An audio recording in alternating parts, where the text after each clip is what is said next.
lot of people go through moral dilemmas.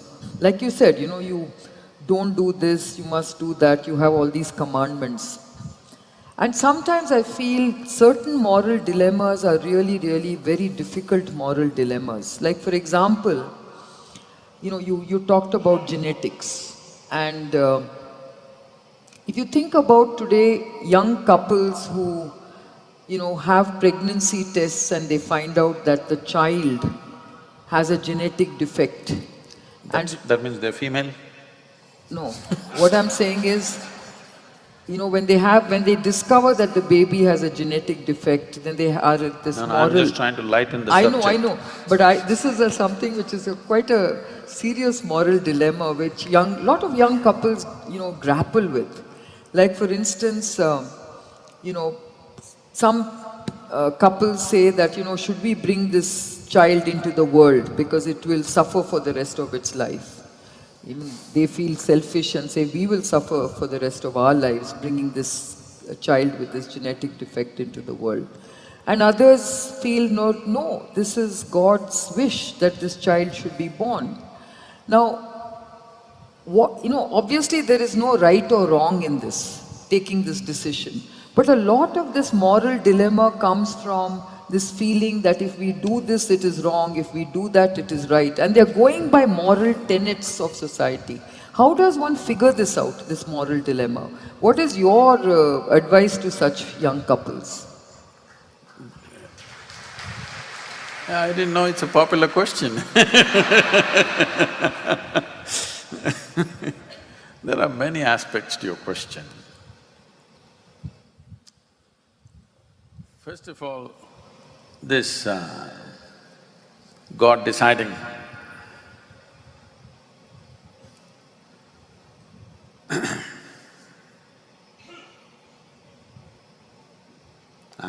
have a very nasty joke, I'm trying to make it little lighter.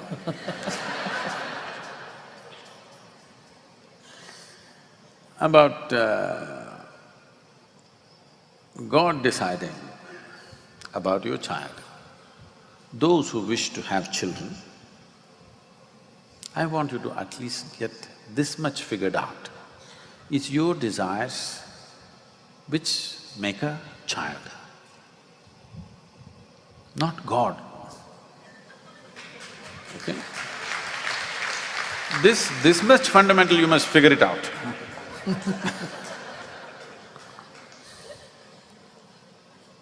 And you can even time it when you want, so obviously it's you, right? And suppose it so happens that child is not coming out normal, but who is to decide what is normal? Suppose all of us didn't have one leg, we would think one leg is quite normal. Yes or no? All of us had only one leg.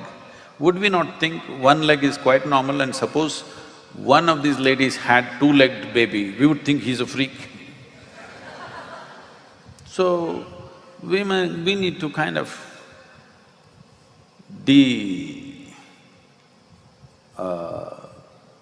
undo ourselves a little bit to not jump into conclusions as to what is normal, what is not normal. Anybody who doesn't look like you is abnormal. A lot of people think I'm abnormal. I think you're abnormal because you don't have a beard, every man is supposed to have it. Some of you are showing little samples.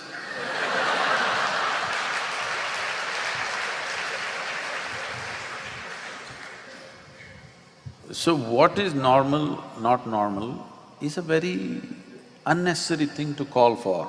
Unless we see something which is congenitally in such a state, the child is going to suffer immensely because of this, you must understand, with all the other creatures on this planet, if they are not fit to live, they will not live.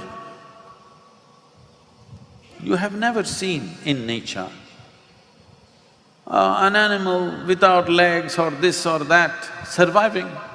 In the very first few days it'll go. It will not survive. Well, because we are in a more protected atmosphere, we will make our children survive no matter what. But that no matter what also has to be toned down a little bit. If it is just to keep the medical economy going, somehow, somebody took me into this, what do you call them? All these incubators and what do you call that? Early born, early… Yeah, early natal centers, the prenatal and natal… Yeah. Some of these children are born at 5.5 months, they're like this. They don't look human. They're keeping them there for over 2.5 to 3 years in the incubator and trying to save this child. This is not concern for life. This is a wrong kind of business. I'm sorry, I'm saying this, but I think it's completely wrong, because when you know clearly this person is never going to be a full-fledged human being and going to suffer eternally and everybody around them are going to suffer because of this, you're trying to just go against nature and do something. But how to take this call? There must be how much intervention to do, there must be some kind of control on this. At any cost you want to keep them alive. We know today we have enough technology, even if somebody is dead, we can have their heart beating and prove they're alive for another 10 years if we want. What is the point of this kind of technology? There is no sense to this. So about taking this call, it's a sensitive thing, it's not a joke. For the parents, it's not easy. But at the same time, I want you, all of you, all of you who clapped, who are pregnant right now, you must take this call. You must understand, in this vast cosmos, this very solar system is a tiny speck. In that tiny speck, planet Earth is a microspeck. In that microspeck, Bengaluru is a super microspeck. In that, you are a big man. This is a serious problem.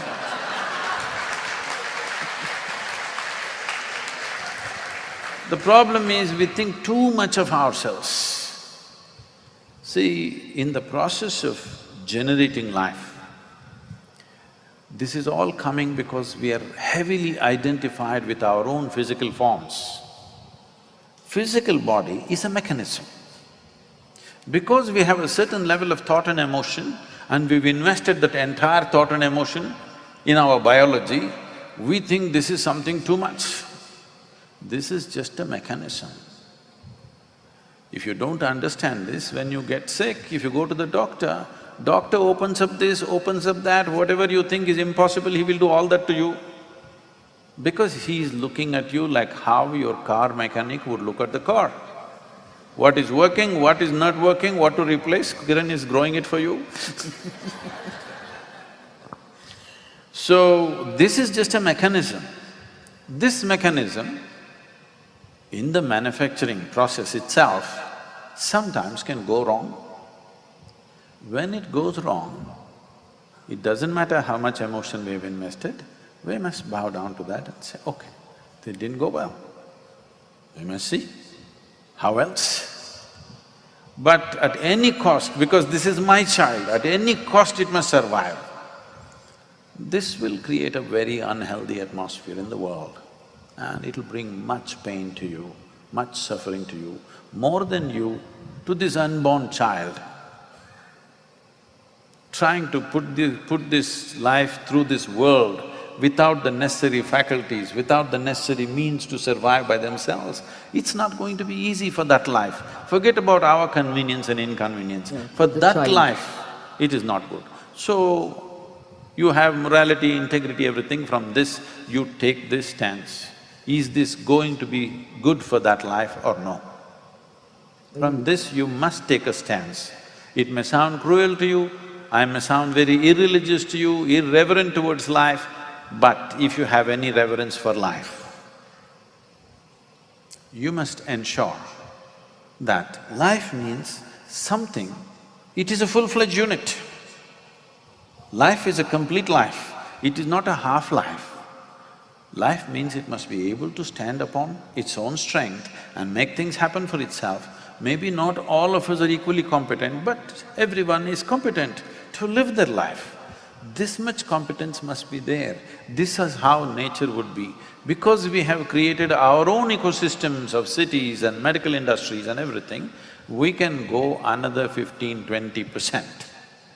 Don't stretch it to 100%. Somehow with 10 tubes stuck into my child, I will make him live for 100 years. This is inhuman. This is totally inhuman because this is not good for that life, it's a torture. So, you have to take that call, however hard it is.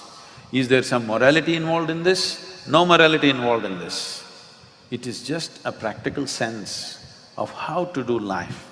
Is it possible for this child, let's say a child came without a head or half a head or something, is it possible for this child to live even a reasonable life? If not a spectacular life, even a reasonable life, is it possible? This is an educated call you have to take. This should not be about, because it's my child, at any cost, it must survive. You know, Duryodhana was born like this. Do you know this? Duryodhana she delivered just a meatball without a form. Then the story goes like this, they cut it into 100 and odd pieces and put it into some kind of… what are the solutions, you must tell me. Yeah. Some amino acids and proteins and whatever. So each one became one child. And what trouble?